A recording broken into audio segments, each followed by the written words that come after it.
Diálogos divergentes con Stephanie Maldonado Pérez y Juan G. Ramírez. Todo acercarse es poesía. Mirar adentro de las cosas, el cálido aleteo de la luz queriendo señalar el futuro, comenzarlo al menos. No me gustó la vida y quise devolverla, pero no supe a quién. Luego, por culpa de un reloj que danzaba en la pared, logré aceptar que soy la obra maestra de un autor desconocido. Hoy, en Diálogos Divergentes, hablaremos del gran escritor estadounidense Walt Whitman, con Joe Broderick. Broderick nació en Australia en 1935 y actualmente, por fortuna para nosotros, reside en Colombia. Es una figura singular en el panorama cultural latinoamericano, escritor, actor, traductor, caricaturista y ex sacerdote. Ha dedicado más de 5 décadas a enriquecer la vida intelectual y artística de Colombia. Su obra es diversa en forma y profunda de contenido. Se despliega en múltiples disciplinas que abarcan desde la biografía histórica hasta el teatro, pasando por el ensayo, la traducción literaria y la ilustración. Uno de los aportes más silenciosos pero más valiosos de Broderick es su trabajo como traductor. Su dominio del inglés, su sensibilidad literaria, su visión crítica, lo han convertido en un intérprete excepcional de algunos de los autores más complejos de la literatura universal. Hoy exploraremos esa faceta hablando de su traducción sobre Walt Whitman. Broderick representa al intelectual profundamente comprometido con su tiempo y su entorno. Su recorrido desde la vida religiosa hasta el arte escénico y desde la militancia política hasta la literatura y la traducción revela una incansable, una incesante necesidad de comprender y transformar la realidad mediante la palabra, mediante el arte. Los dejamos con Joe Broderick y Walt Whitman. Buenos días, Joe. Estamos en una nueva sesión de diálogos divergentes. Hoy muy contenta de estar con Joe, un hombre que queremos mucho en Colombia y que nos ha dejado un legado tremendo de la cultura y la historia colombiana y además del teatro, porque en el teatro sé que eres muy conocido y muy estimado, y me incluyo. Y hoy tenemos la fortuna con Juan y Joe de hablar de Whitman, una traducción muy hermosa que nos encontramos y que estamos muy felices de poder conversar contigo, de un hombre tan universal como es Whitman, y tan vital como tú además. Sí, gracias. Durante el COVID, yo estaba viviendo en el campo, le dejé la barba. Tenía una pinta de Whitman, con los ojos azules, pinta de gringo, con barba blanca hasta aquí. Imagínate, yo era Whitman, me convertí. Te convertiste, te poseyó Whitman ahí. ¿Pero fue durante ese periodo que hizo la traducción o ya lo había hecho antes? No, lo hice hace 25 años. Ah, ya. Por comisión de la Panamericana.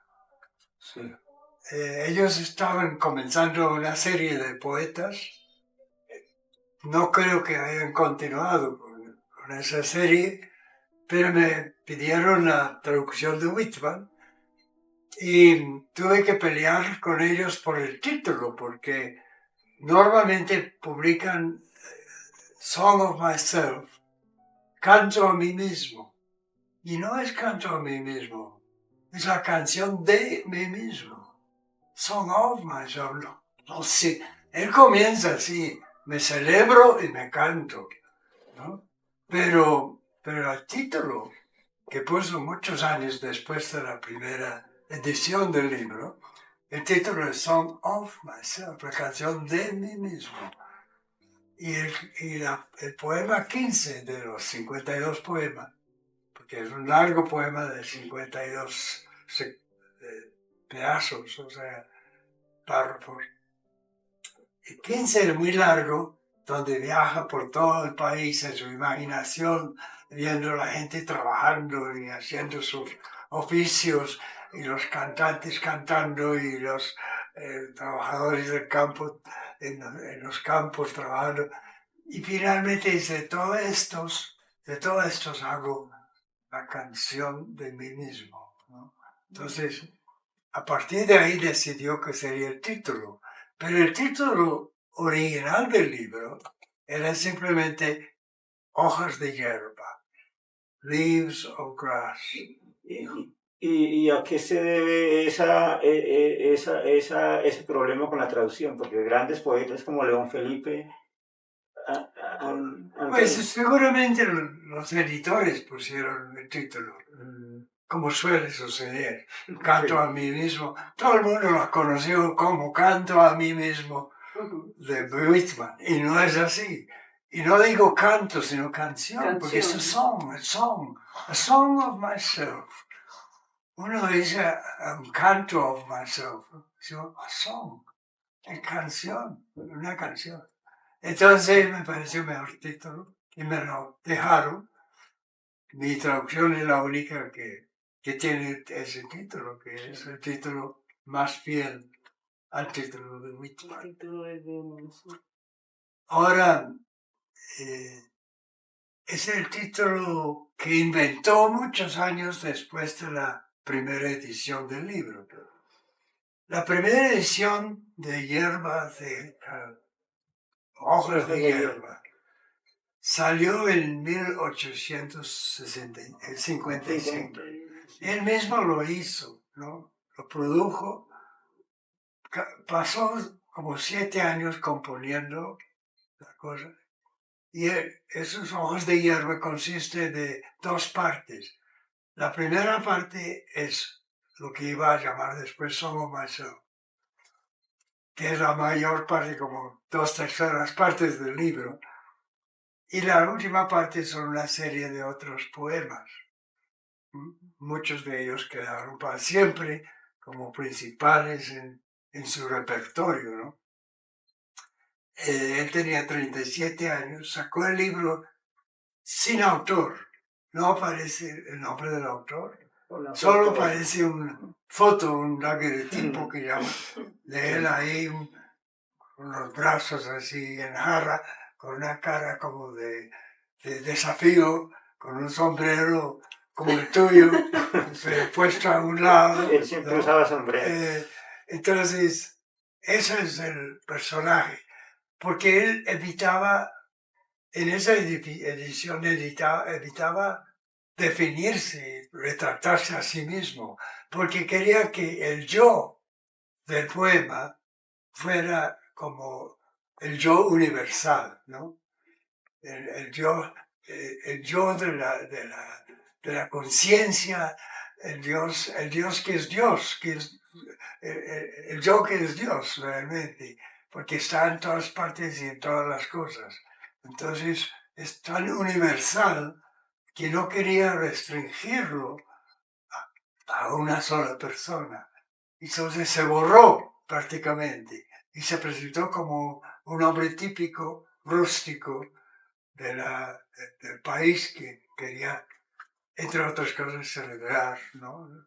El país como una creación de los hombres. Entonces, hay un crítico, Malcolm Cowley, que Malcolm Cowley dice que el gran tesoro oculto, perdido realmente de la literatura norteamericana, es esa primera edición. Porque Whitman, con los años, iba agregando cosas y quitando cosas, y lo que sobre todo puso más sobre él, como Walt Whitman, hijo de Manhattan, nacido aquí, de padres nacidos aquí, todo eso no está en el primer libro, ¿no? Y le quita, en vez de agregarle, le quita la universalidad que él entendió desde que escribió. Pero con los años, cuando se iba convirtiendo, cuando fue adoptado, digamos, y convertido en el bardo de América, de las nuevas generaciones, de un país en construcción que fue América del siglo XIX. Entonces, después de la independencia y cómo vivió también la guerra civil, entonces se volvió sí, el poeta americano por excelencia y se iba llenando de ínfulas con eso, y posando, etcétera, entonces dañando de alguna manera su propia obra. Cada nueva edición de Ojos de Hierba llevaba más y más cosas, hasta recortes de prensa, cualquier cosa sobre mí, ¿no? Yo soy. Entonces eso dañó mucho esa primera visión que tuvo. Usted una vez me contaba que la traducción suya era como la mirada desde el otro lado, porque la mayoría de traducciones que se hicieron fue de personas cuya lengua natural era el español y tradujeron, pero su lengua natural ha sido el inglés y es la otra mirada desde allá. Sí, es realmente muy diferente venir con el idioma de uno al idioma de adopción, digamos. Sí. Mucha gente dice que no, para traducir hay que su primera lengua tiene que ser la lengua del autor que estás traduciendo. Entonces, la lengua, no del autor que estás traduciendo, sino de la lengua en que vas a traducir. ¿Cómo va un australiano irlandés que no lleva sino unos años en Latinoamérica? Pues son 60 y pico de años, pero bueno. Unos poquitos. Y ya a los 60 años hablando en castellano, escribiendo en castellano, publicando libros muy, pues incluso elogiados por su calidad literaria, pues yo puedo asumir la tarea de traer los amores de mi propia lengua a la lengua de mi nuevo amor, que es la lengua castellana, en su versión latinoamericana o colombiana.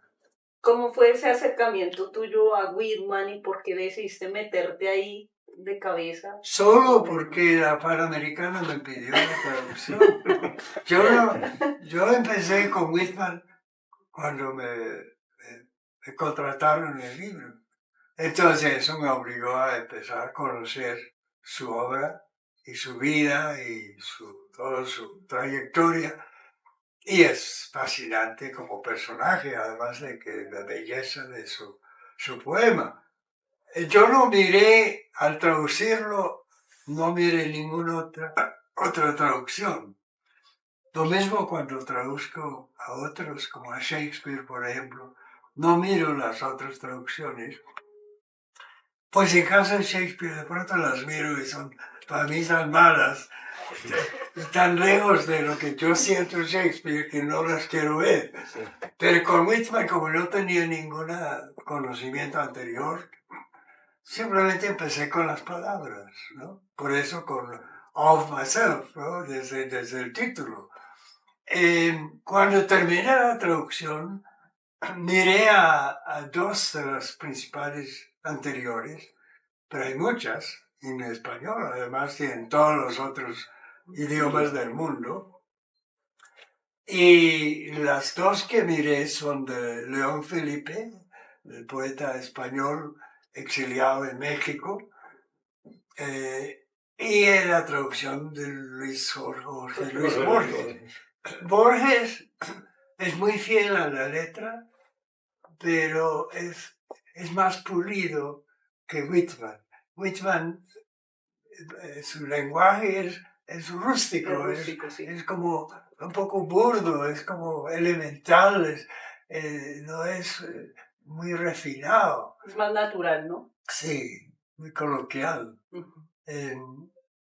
Encontré en estos días, estaba leyendo a Eliot, T.S. Eliot, el poeta del siglo XX y el gran modernista de la poesía, pero tiene mucho de Whitman. ¿no? Es impresionante. Sí, desde luego Sí. fue uno de los discípulos, Yo digamos no así. sé si él lo reconocía, pero uno siente la influencia de Whitman. Eh, Neruda dice que a pesar de que él escribe en español, su gran influencia es Whitman. Aprendo más de Whitman que de Cervantes, dice, ¿no? A la hora de practicar el arte de la poesía. Y yo pensaría que sigue influenciando, porque cuando yo leo también a Raúl Zurita, que es muy contemporáneo, también encuentro mucho de Whitman ahí. ¿En quién? En Zurita, Raúl Zurita. Es un poeta chileno. Me parece que tiene muchas cosas de Sí, Whitman. sí. Nadie se escapa de Whitman. Eso Nadie es escapa. una maravilla. Es Venga, que- pero, perdón, Joe, y quisiera una pregunta ya con la persona de Whitman. Y estábamos hablando y viendo que de alguna forma el espíritu americano se formó un poco a partir de Emerson y de Whitman. ¿Cuál fue ese aporte a la formación espiritual, digamos, de la nación norteamericana de Whitman? Pues no te puedo contestar una pregunta tan vasta porque ¿qué es el espíritu norteamericano exactamente? ¿Cómo defines eso? Es un país de inmigrantes, ¿no? Es lo que no entiende Trump, que quiere sacar todos los inmigrantes. Él mismo es hijo de inmigrantes. Es un país de una mezcolanza de todas las naciones. Entonces, ¿qué espíritu tiene? No sé exactamente. Tiene una actitud de poder, de ser el país más, el imperio más grande de la historia, de imponerse sobre el mundo entero, pero eso no creo que refleje la actitud del norteamericano común, ¿no? Sino es la actitud de los gobernantes, de ese sentido de poder que tienen, de mandar a los demás en el mundo.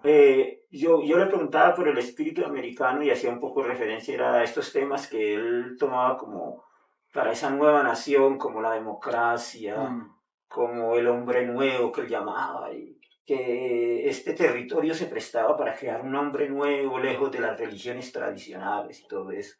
Sí, yo creo que representa en ese sentido el espíritu americano como quisiera ser, Sí. o como ellos creen que son, como ellos se imaginan, como sueñan en ser, ¿no? Todos libres y todos sueltos y todos amándose unos a los otros, etc. No como son de verdad. Sí, es una especie de... Un poco como el comunismo, se sabe que el comunismo nunca puede existir, porque es una gran sociedad fraternal, sin clases y sin autoridad y sin, ¿no?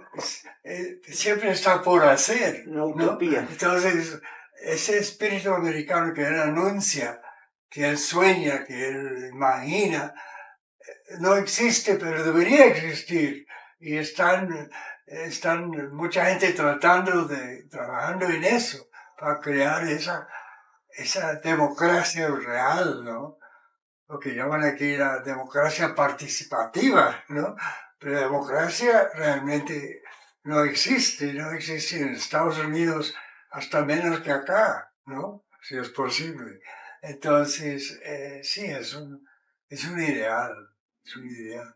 Hablando de traducciones, y estamos hablando ahora de Borges, de León Felipe. León Felipe es mucho menos cerca a la letra de Whitman, pero es muy creativo y su voz es muy parecida a la voz de Whitman. Es la voz de un predicador, de un anunciador de las buenas nuevas. Como León Felipe era comunista, republicano, muy de izquierda, entonces su voz siempre está proclamando. La poesía de él mismo es una proclama, ¿no? De urgencia. Entonces esa voz de él se siente.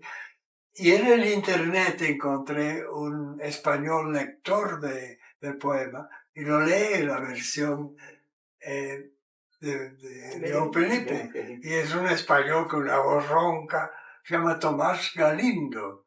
Y es muy buena lectura de Whitman. Yo en castellano. Yo tengo un proyecto en estos días de grabar a un amigo mío que lee poesía muy bien, que es poeta además, y voy con mi hijo la semana entrante a Calarcá, Quindío, para grabar a mi amigo Elías Mejía, recitando o leyendo en voz alta mi traducción. Yo quiero que eso se conserve y se conserva mucho mejor oído que leído.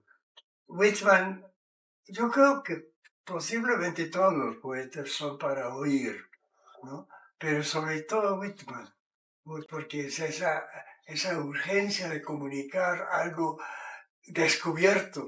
Parece que él tuvo una experiencia de éxtasis que quiso comunicar, ¿no? Se siente en el poema de él, que una cosa que él vivió intensamente y entonces duró años para poder expresarlo. Poco a poco construyó, ¿no?, ese enorme poema que es Hojas de Hierba. Después... Yo quisiera que ahondaras un poco en eso, en el título, Hojas de Hierba, ¿no? Porque es un título rudo, pero también de una ternura y de... Sí, ¿no? Hay un pasaje en uno de los poemas donde dice que un niño viene a él y dice, ¿qué es esto? ¿Qué es la hierba? ¿No? Es una conversación con un niño. Y el niño quiere saber y él no sabe, él sabe que es todo, ¿no? En cierta forma. Porque yo cito una cosa de él que es muy significativo en la contraportada de mi edición. Como la edición de Panamericana no me gustó, yo saqué mi propia edición. ¿Sí? Yo digo, yo me celebro, me canto y me pirateo a mí mismo. Esa es mi edición pirata de mí mismo. ¿Cómo me parece? ¿Pero esa está publicada bilingüe o solo español? Es bilingüe. Y él dice, esos son realmente los pensamientos de todos los hombres, en toda época y en todo país. No son mis ideas originales. Eso me encanta. Deben ser ideas tan tuyas como mías. De otra manera no serían nada, o casi nada. Si no son el acertijo y la respuesta al acertijo, no son nada. Si no son tan cercanos como distantes, no son nada. Esta es la hierba que crece donde hay tierra y donde hay agua. Este es el aire común que baña el planeta, ¿no? Es el aire común y la hierba. La hierba es como lo esencial, lo más significativo, pero contiene toda la... En una parte leí que sus viajes ayudaron mucho a formarse toda esta idea del campo, pero también de las necesidades humanas, ¿no? Que él viajó hacia el norte, hacia los grandes lagos. En el fondo, él casi no viajó, lo imaginó, lo viajó con su imaginación. Él salió muy poco de New York, de Manhattan, pues nació en Long Island. Sí. Entonces, cuando dice soy hijo de Manhattan, está mintiendo, porque vivió en Manhattan ya... Ya como desde los 11 más o menos, 10. Sí, como sus padres. Su padre era un carpintero y un finquero en los Long Island. Y pasó con la familia de Manhattan cuando era niño, no sé, que era 7 años, algo así. Pero sí viajó en la imaginación por todo el país, ¿no? Pero no había viajado. Era un amante de la ópera, de teatro, de la ópera especialmente. Leía mucho, pero no leía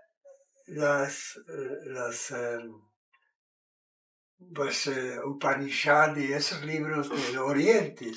No tenía esa cultura de Oriente, sin embargo, la gente identifica su experiencia mística como una experiencia mucho más elaborada por los oriental, por los Pero a través de por Emerson los no le llegó. hindúes, ¿no? A través de Emerson no le llegó porque Emerson sí tenía todo ese espíritu de Oriente, ¿no?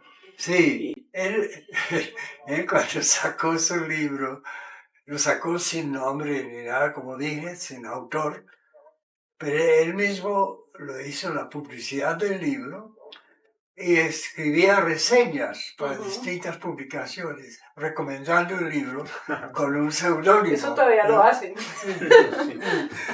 Y lo mandó a Emerson.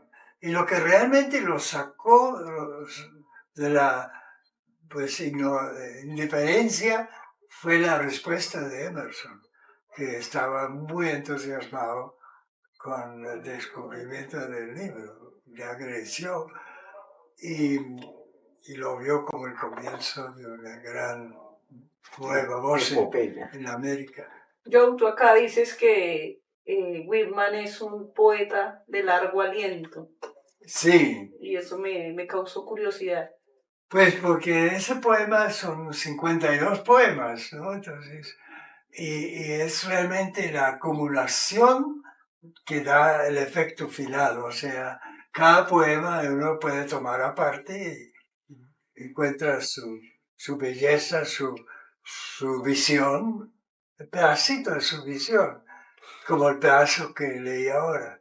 Pero leído totalmente produce un efecto así como de abrir un panorama enorme y una visión que no se consigue pedazo por pedazo. ¿Es muy místico? Sí. En ese sentido de... Sí, él es un místico en ese poema, sí.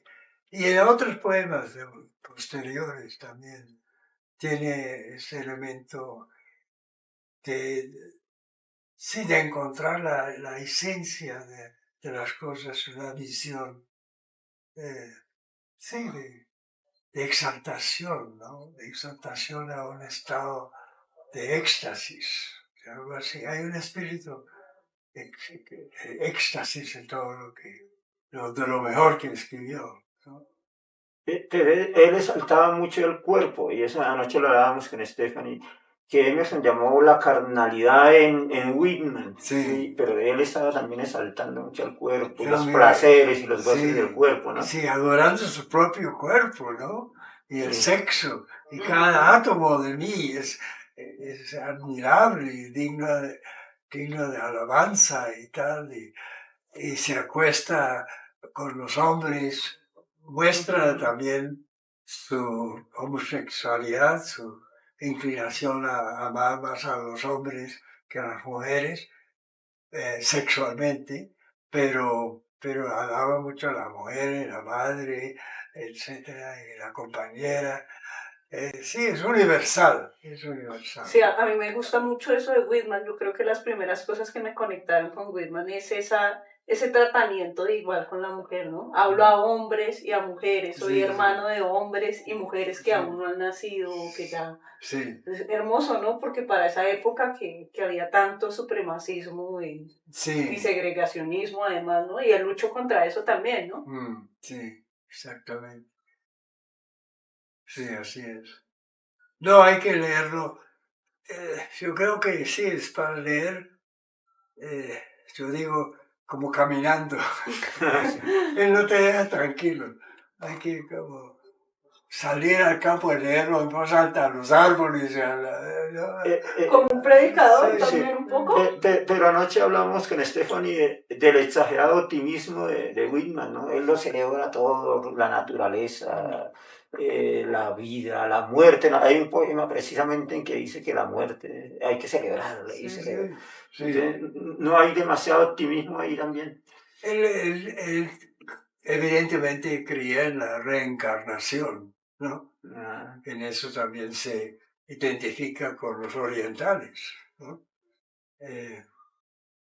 Sí, él dice que la muerte no existe, ¿no?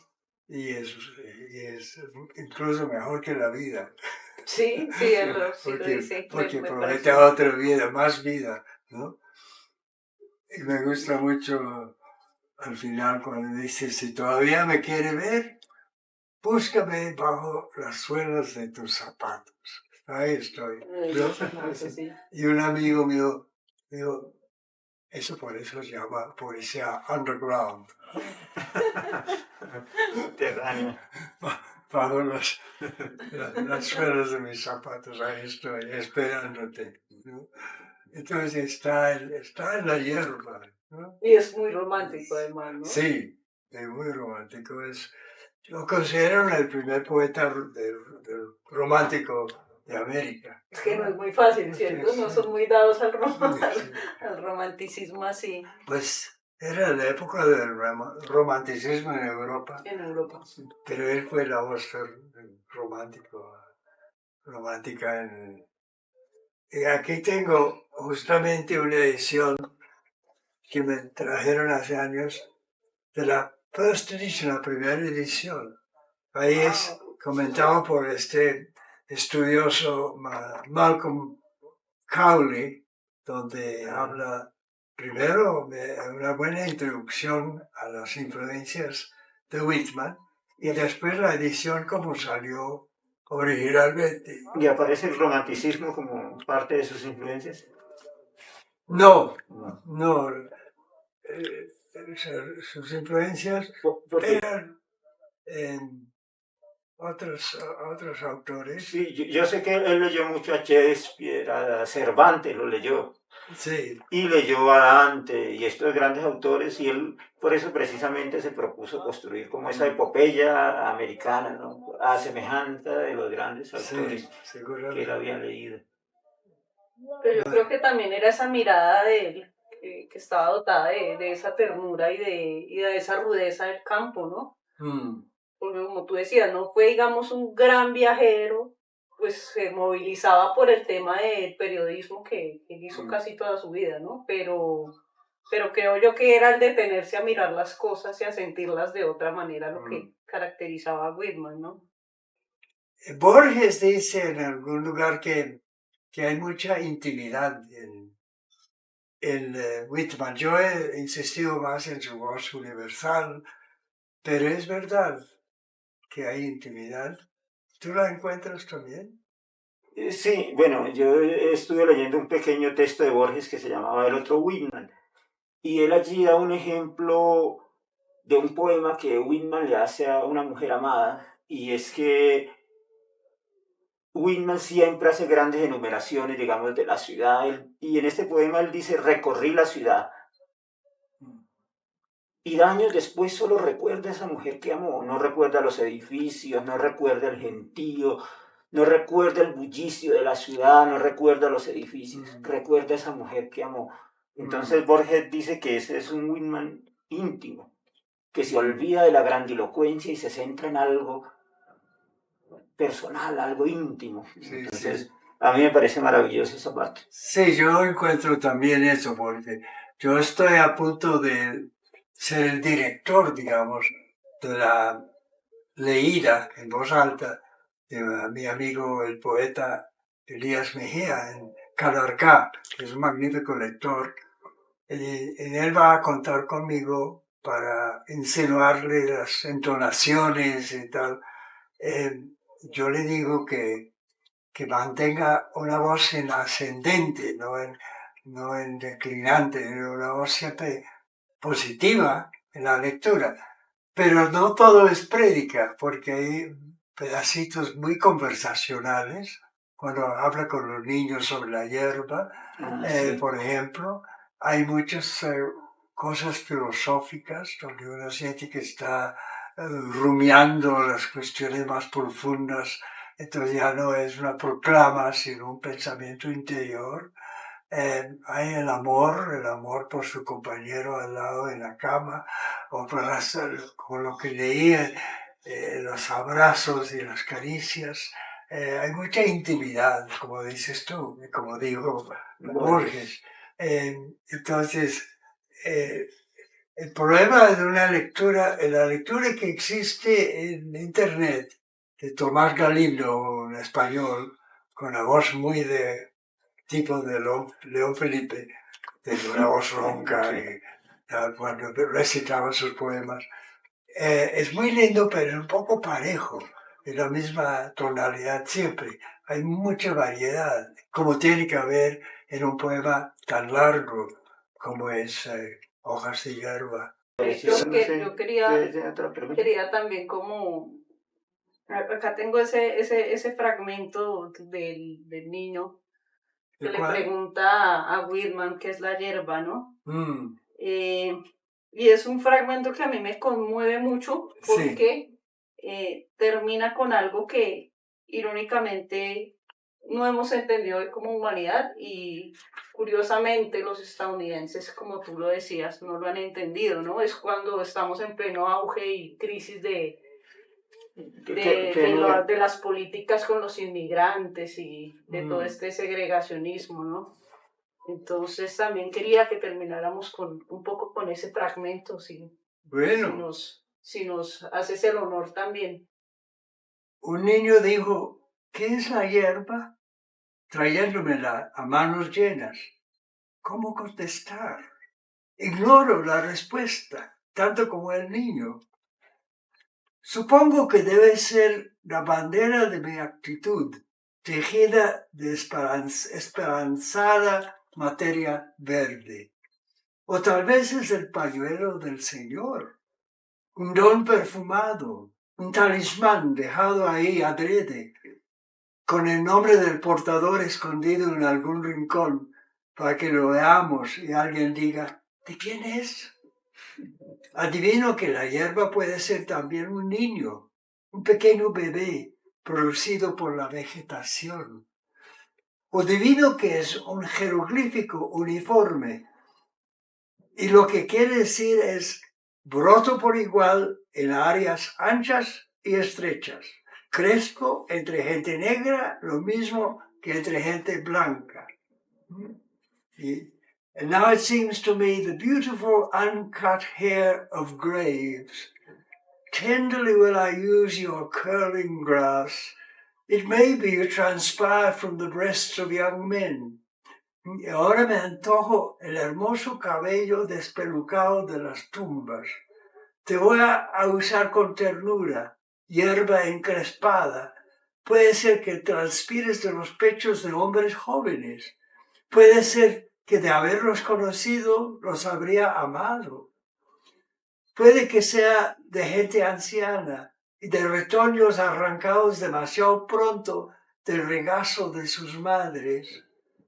O aquí estás tú y de aquellas madres el regazo. Muy hermoso. Gracias, Joe. Muchas gracias. Agradecidos por el programa. Muy bello. I celebrate myself and sing myself. And what I assume, you shall assume. For every atom belonging to me, as good belongs to you. I loaf and invite my soul. I lean and loaf at my ease, observing a spear of summer grass. Yo me celebro y me canto, y lo que asumo, asumirás tú, porque todo átomo que me pertenece, igual te pertenece a ti. Descanso e invito a mi alma, despreocupado a mis anchas, contemplo una lanza de hierba en el verano. Houses and rooms are full of perfumes. The shelves are crowded with perfumes. I breathe the fragrance myself and know it and like it. The distillation would intoxicate me also, but I shall not let it. The atmosphere is not a perfume. It has no taste of the distillation. It is odorless. It is for my mouth forever. I am in love with it. I will go to the bank by the wood and become undisguised and naked. I'm mad for it to be in contact with me. Las casas y las habitaciones están llenas de perfumes. Los estantes están abarrotados de perfumes. Respiro la fragancia y la conozco y me gusta. Su esencia destilada podría embriagarme, pero no se lo permito. La atmósfera no es un perfume, no sabe a esencia, ni huele a nada. Es para mi boca, para siempre. Estoy enamorado de ella. Me iré a un campo al pie del bosque y me quitaré el disfraz y quedaré desnudo. Me enloquece saber que el aire tocará mi cuerpo. The smoke of my own breath, echoes, ripples, buzzed whispers, love root, silk thread, crutch and vine, my respiration and inspiration, the beating of my heart, the passing of blood and air through my lungs, the sniff of green leaves and dry leaves, and of the shore and dark-colored sea rocks, and of hay in the barn, the sound of the belched words of my voice loosed to the eddies of the wind, a few light kisses, a few embraces, a reaching around of arms, the play of shine and shade on the trees as the supple boughs wag, the delight alone, or in the rush of the streets, or along the fields and the hillsides, the feeling of health and full noon trill, the soul of me rising from bed and meeting the sun. El bajo de mi propia respiración. Los ecos, las ondulaciones, los susurros, la raíz del amor, el hilo de seda, el horcón de la vid, mi respiración e inspiración, el latir de mi corazón, el recorrer de mi sangre y del aire por mis pulmones, el olor de las hojas verdes y de las secas, y de la orilla y de las oscuras rocas en el mar y el heno en el granero, el sonido explosivo de palabras que salen de mi boca, palabras lanzadas al vaivén del viento, unos cuantos besos fugaces, unas cuantas caricias, el encierro cariñoso de los brazos, el juego de luz y sombra en los árboles, el meneo de las ramas ondeantes, mi deleite al estar solo, o en el furor de las calles, o en la campiña y sobre las colinas, el sentirme saludable, el trinar al mediodía, mi propio canto al levantarme de la cama para ir al encuentro del sol. ¿Tú crees que es gran cosa 1,000,000 de hectáreas? ¿Te parece muy grande la tierra? ¿Tanto has practicado para aprender a leer? ¿Tan orgulloso te has sentido de haber entendido el significado de los poemas? Quédate conmigo hoy, esta noche, y poseerás el origen de todas las poemas. Poseerás lo bueno de la tierra y del sol. Existen de sobra los soles, los hay por millones. Ya no tomarás las cosas de segunda mano, ni de tercera, ni mirarás con los ojos de los muertos, ni te alimentarás con espectros en los libros. Tampoco mirarás a través de mis ojos, ni tomarás cosas de mí. Escucharás lo que llega de múltiples lados y tú mismo serás el filtro de todo. Gracias.